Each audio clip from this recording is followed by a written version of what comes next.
Podcast Answer Man with liberty and justice for all.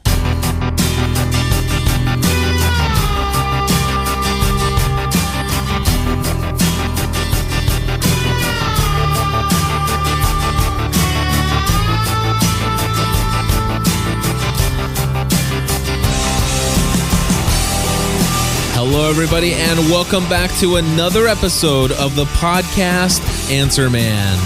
My name is Cliff Ravenscraft. Today, we're going to be talking about my favorite brand new podcast in 2008, the most innovative, exciting podcast that was released and launched in 2008, and it wasn't my own. And to talk about that, we're going to be talking with Stephen Cross, who happens to be a GSPN.TV Plus member, and also somebody who had basically you've been a client of mine as well. That's right. I've purchased equipment from you, and I purchased some training from you as well. Well, let me ask you to explain what the premise is, what the podcast is, with liberty and justice for all. To explain what that is and how it came about. Yeah, that's a podcast that my daughter and my daughter Allison, who's 10 years old, we started this project. I think it was back in maybe October, where it was sort of on a whim kind of thing. Hey, why don't we do a podcast? I had been trying to convince my kids and my wife and anyone that would listen to me, hey, I'd like to produce a podcast. I want to try it, but I'm not the behind the microphone guy.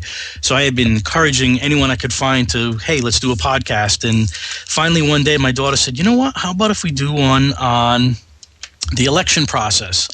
And, the presidential election was coming up, and she was studying it in school.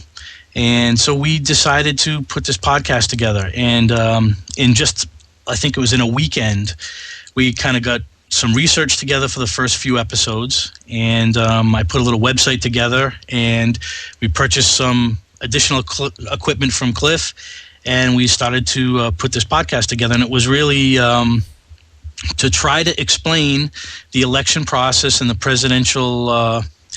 presidential process and presidents in general, taking it from a 10-year-old's perspective and teaching other kids her age is really what the aim was. Well, I'll tell you what, it not only had the benefit of teaching kids her own age, but it also had the benefit of teaching quite a few adults as well. I remember sharing this podcast with many people, and I can tell you have your daughter had several adults listening and also commenting to me how much they're learning from her about our political process. It was overwhelming, the response that we received from the podcast. We had people listening and writing to us from all over the country and different parts of the world. It was actually quite amazing. We produced, I'm not sure if it was 8 or 9 episodes back in November. And we're gearing up again to continue the podcast in 2009. I just received an email 2 days ago from someone saying, hey, is this podcast coming back? My wife and I are teachers, and we were using it in our classrooms, and we'd like to continue. That is amazing. So we're going to continue it. It's hard to keep a 10-year-old focused, I think. Oh, yeah. On something like this, as you know. I'm not sure how many episodes of Hannah Montana you have under your belt, but in order for us to keep this podcast authentic, it really requires, I think, that, Allison and I could simply sit and do all the work myself and just have her read, but the podcast wouldn't come off the way it did if she didn't help in the research and kind of deliver the message herself in her own way. So absolutely. And it takes a lot of time to do that. So that's really, between schoolwork and extracurricular activities, to put together an 8-minute podcast was taking us 3 to 4 hours. So it's difficult to do, but we're going to get back on track here. Very cool. Well, I want to play just a sample of that first episode, and just to tell you folks, if you really get the right information on how to do this and you get the right equipment, you really can come out with a totally awesome sounding podcast from your very first episode. Check this out. Here we go. Liberty and justice for all.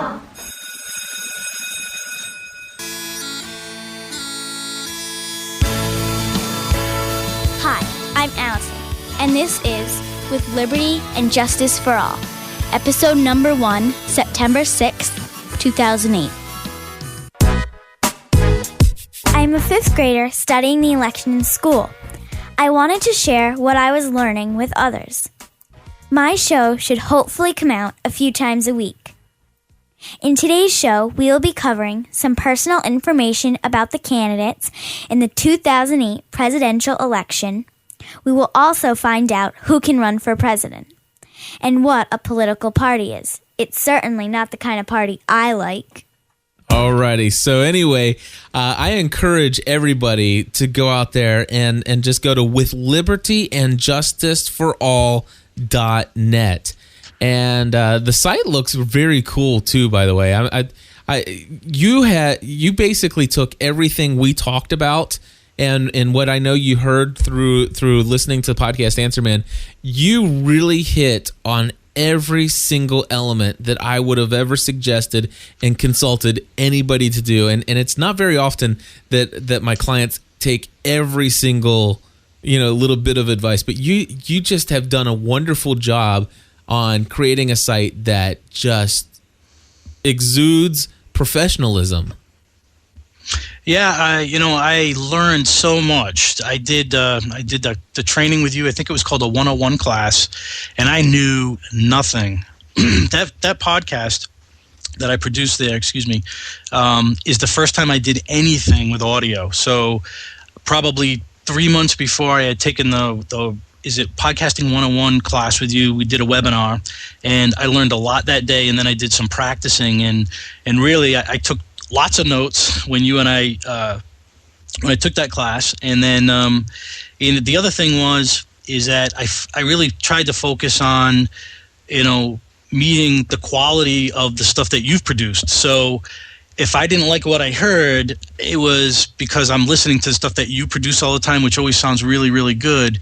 And I didn't want to produce anything that sounded bad because I knew the podcast wouldn't have a chance if I did that. Well, so it took me days and hours to get that first audio stream out. It was painful. I think I even called you with a few questions on how to get these feeds running properly. But I think it all worked out well in the end anyway. Absolutely. Now, let me ask you some questions about this. Mm-hmm. Now, you got some equipment. What kind of equipment did you get? Let's see. I'm not going to know all the names as well as you do, but I ended up getting... I know you got a Behringer mixer. I got the Behringer mixer, the 1204. So you got the 1204, okay. Yep, and I got the Heil PR40 mic. Okay. Shock mountain and filter as well? Yeah, shock mountain filter, yep. Okay. And I think that was a big difference. I think the first audio recording there was not with the Heil, and everything after that was. And I think you can hear the difference between the first podcast and the other podcasts. Like if you go back to your early podcasts and listen to them, there's a big sound difference. And just to say the very least. Matter of fact, give me 1 second, because this is the podcast Answer Man. I think that it would be very cool to hear this right here. Take a listen to this. This is from the original days of podcasting, and here it goes. This is Generally Speaking, a podcast production of Cliff Ravenscraft and Friends. Hello and welcome to the show. This is my very first podcast for Generally Speaking. My name is Cliff Ravenscraft. I'm in Hebron, Kentucky, and I just want to go over with you a couple things to get this thing started. There you go. That gives you an idea of the difference between a cheap microphone and, well, a Heil PR40. And also the experience of Cliff. Yeah, no doubt. Definitely, I've learned a lot since December of 2005, to say the least. So basically, you've got the Heil, you got the mixer. Now you're recording. I think you were actually recording directly into GarageBand. Is that correct? I am. That's right. Very cool. And I'm assuming that basically what you did is you had your daughter reading and basically did you do just let the recording continue on continuously and even through the mix-ups and stuff like that? Yeah, what we did, we'd do the research first, and then we'd sit and write a script because she was not comfortable just kind of talking off the top of her head. So we would kind of script out what she had to say, and print it sort of on like big font on paper so she could read through it. And I'd let the thing record, and we'd kind of just go through the whole stuff. And it was probably maybe 45 minutes of recording audio that actually turned into like an 8-minute show. So I would then take that 45 minutes and, spend a couple of hours to chop it up into the actual segments because, at the end of each of those podcasts, we always had some bloopers. Right. So I'd cut out the funny parts and the bloopers and stick them at the end.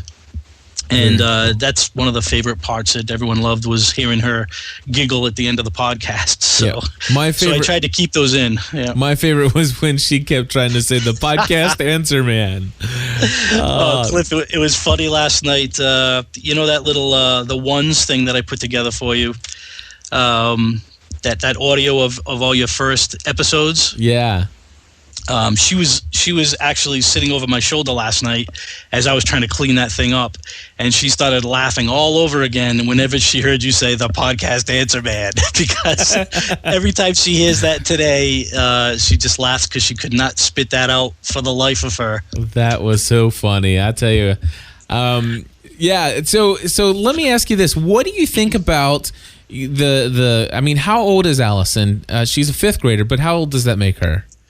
She's 10. Okay, so here you are. You have your 10-year-old daughter out there putting a podcast that's available to the entire world. What is it that? Do you have any thoughts or concerns about her being so open and out there in a podcast? Yeah, that's a great question. It's something that my wife and I kind of thought over for a few days, and we tried to keep if you listen to the podcast, you never actually know where we're located. We never actually say where we live or anything. I don't have a lot of fear of people being found on the internet. Mm-hmm.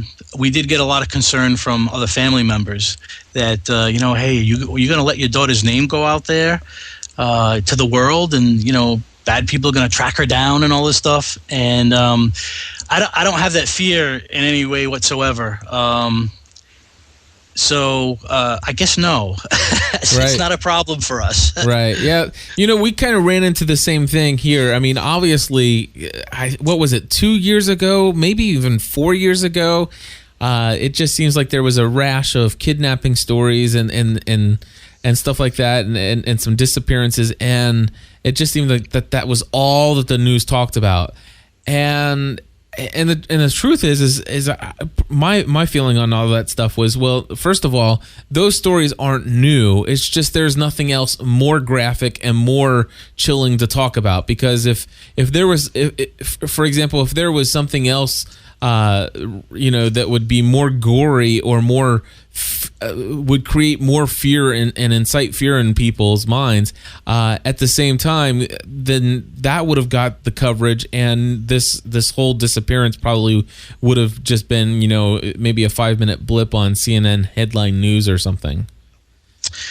Yeah, if I think there's just a lot of fear and stuff, and even with privacy, and people should be careful about their privacy online.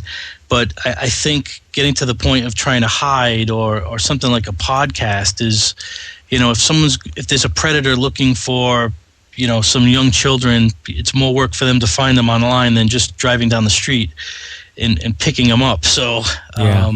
The one thing I will suggest to people out there that are considering this, now, for example, you registered the domain with libertyandjusticeforall.net. Now, when you went in and set up the admin address and stuff like that, did you put like some kind of arbitrary, maybe business address or something of that nature? Or, for example, whenever I used to actually pay the extra fee for privacy, so that it's unlisted. But I decided, you know what, I'm going to quit spending all that money, and I'm just going to put the P.O. box on there.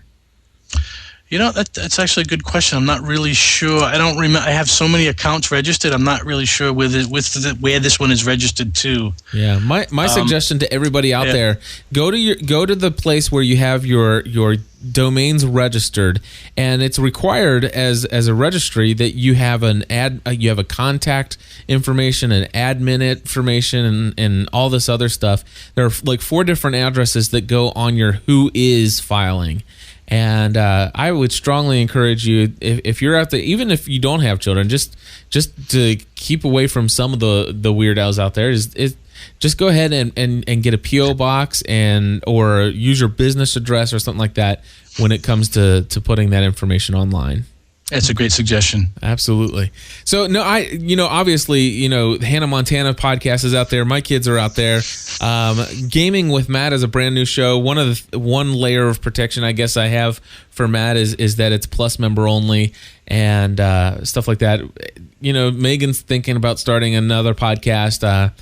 She's slowly moving away from Hannah Montana, and so she's really getting into art. And I think anything new that she does will probably make Plus member only, just to put that extra layer of protection out there. But I agree with you. I mean, Megan's out there. Megan. Matter of fact, it's not just Allison. It's Megan Ravenscraft, and it's pretty well known, and it doesn't take too long to learn that we live in Hebron, Kentucky, or northern Kentucky, or wherever. But I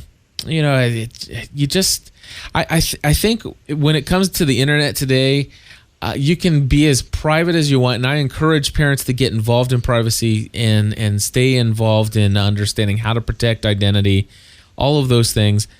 But when it comes down to it, what you can find with just a Google search is just amazing. It's like I don't know. You just got to hope that not everybody's bad. Yeah, exactly. I don't know. But anyway, it's a tough situation. It is, and don't let us be your conscience. And if you have any doubt about putting your children out there in a podcast, then my suggestion: if you have doubt, don't do it. Exactly. Just hands down, do not do it. So that would be the suggestion that you're going to get here. Now, for your daughter, did she get a lot of attention from classmates at school? Did she go and tell everybody? She did after her first couple of episodes were out. She told, I think, her teachers at school, and they were listening to the podcast in a few of the classrooms at her school. Wow. So she got a little attention at school, but it wasn't crazy kind of attention. Yeah.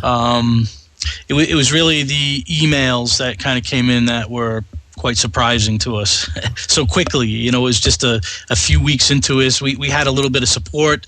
You promoted the podcast, and we had Mac OS Ken. He promoted it as well, did a little piece on it. A few minute interview with us, and then from there, it doesn't take long to get a number of subscribers. Yeah, absolutely, and it's a quality program. And I tell you what, folks, it's one to check out. Especially, the fact is you guys went in and did some great research, got some great content, and it's recorded extremely well. And it's fun, it's entertaining, and I wouldn't be surprised. How does Allison feel? I mean, obviously she's 10 years old. She's not looking to become an internet celebrity or anything like that. But how does she feel about the process now? Looking back, is she excited that she did that and stuff like that? She's excited she did it, and she wants to continue. She actually has brought up, could we do this podcast and maybe that podcast, and like I've tried to explain her, I think what you want to do is if we're going to do any podcast, we need to continue the one that we're on until we have finished it, whatever finishing it means. Right. But 8 episodes, I don't think is finishing it. So we're going to focus on that. And she's excited to continue it. So we're going to continue this one, and then we'll see what happens maybe towards the end of 2009. So we might even have an Allison podcast network one day. Yeah, we'll see. Very cool. Now, let me just ask you one last question, and we'll wrap things up here. What is it, if you had to suggest to anybody out there, what kind of advice would you give to somebody who is they don't understand anything about podcasting? What is the one or piece of advice that you'd give to somebody who's looking on how to get this thing started? I would. My advice would be to do what I did, which was spend a little money. I know everyone says you can do a podcast for nothing with all you need is a computer and a simple microphone. But if you want a podcast that you're going to get some attention on, or you really want to have a good quality for your audience, my advice is to spend some money, save a little money if you need to first, and buy the proper equipment to get started. And, don't try to learn on your own everything. Spend a little money and take a class like I did with you, the 101 webinar, and spend a little bit of time and a little bit of money up front to get the right education, get the right equipment, and then you can focus on your content. And that would be my advice is, I know everyone says you can start a podcast with nothing, but I'm not sure that I've listened or I've subscribed to any podcasts that have been created like that. Gotcha. Well, Stephen, thank you very much for joining us for the podcast Answer Man and sharing this the story of how we got to this podcast. And again, I don't just say that because you're a Plus member and stuff like that. I really do think out of all the podcasts in 2008 that I heard that were launched, this was the one that just was the most exciting. It's different than anything else. It's material that is relevant. It was perfect for the time in our culture where we were dealing with the election, and it was just, the timing was perfect. The quality was perfect, and your daughter did an absolutely wonderful job. So congratulations to you and to her. Thank you, Cliff, and I thank you from her as well. All right. Well, thank you very much. We'll talk to you soon. Until next time, folks, we ask you to join the community.